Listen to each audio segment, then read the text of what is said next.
So, I mean, that wasn't a That's vacation, going and amazing. And hanging I'm out with sure former drug addicts, and that was not a vacation. It was literally an old chicken ranch. he's literally like the cartel, but done good. You know, Yes. like he's Yeah, no kidnapping them, joke. but he's not harvesting their organs. He's just giving them Jesus, you know? So much. He is the And Christian cartel. When we went to Mexico, we worked mhm, with an orphanage, helped build an orphanage there, went to a men's rehab. This was an amazing story, really quick. I'll tell you this. This super old couple, uh, the guy, the missionary, the guy didn't even speak Spanish, right? He didn't care. He's one of these kind of cowboy guys. Like, God told me to do it, I'm gonna go do it. They went into Mexico, and this is how they did ministry. They bought a van, and they had an old ranch that they got in Mexico. They got it pretty much given to them.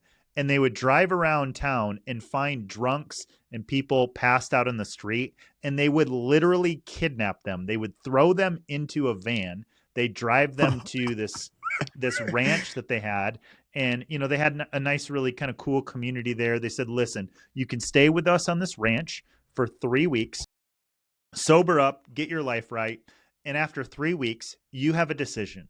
You can say yes to Christ and get saved and come join us, or you can go. You're free. In fact, you're free to go at any time. But your 3 weeks will be up. That we'll send you back out. You can kind of do your thing, whatever that is."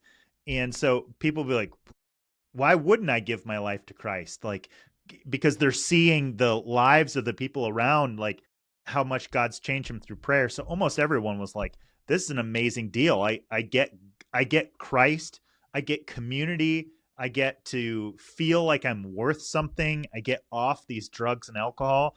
I mean, it's the most amazing. Like, their success rate is off the charts. Like, it would make liberals' heads blow up. Like, wait, people can actually get off drugs? That's impossible. God's not real. You can't just do that. You've got to have like methadone and all these clinics and therapy and years. Really, actually, you just need to like kidnap people at the lowest low of their life and be like, help get them sober and be like, "You want to give your life to Christ? You can stay. If not, you can go back out into the pit of hell and just keep rotting away until you're ready to come back and give your life to Christ."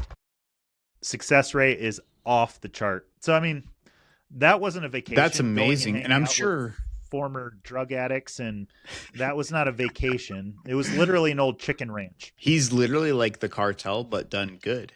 You know, Yes. like he's Yeah, no kidnapping joke. them, but he's not harvesting their organs. He's just giving them Jesus, you know? So much. He is the And Christian cartel. the Christian cartels.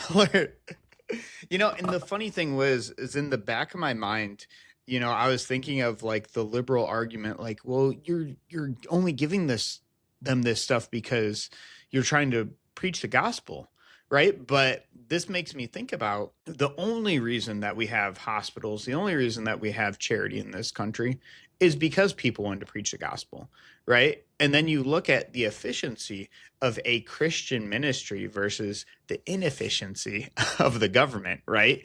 And the thing is you only have so much money. You said, we got you for 3 weeks. 3 weeks. If you don't want to take the message, get on the streets, do whatever you want, right? Like, you're not accepting it. Whereas you look at welfare, they'll give you for 3 lifetimes, right? We don't care what you do with it, spend as much money, use as much corruption.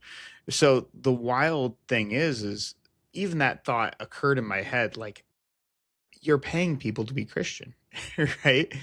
But what would you say to that thought? Yeah, no, originally in America, it was not, "Hey, we had hospitals and charities so that we could preach the gospel to them." It actually was an overflow of the gospel in people's lives that said, "Hey, it is our Christian duty to care for the poor."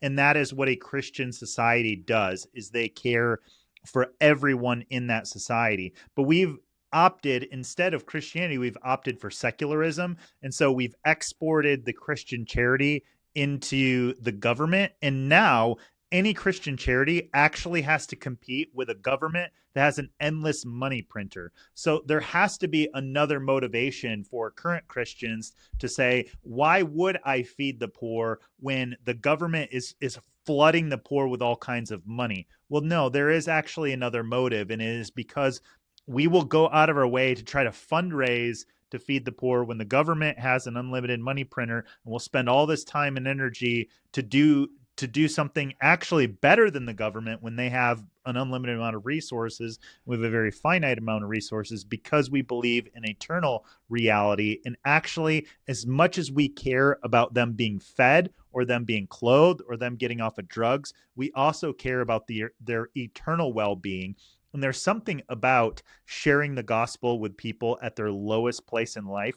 They're way more receptive than if I had two decisions, to go to the worst part of town and preach the gospel, or to go to the best part of town and preach the gospel, which I've done both. And I can emphatically tell you it is much easier to preach the gospel to the poor for two reasons. Number one is they're more spiritually in tune.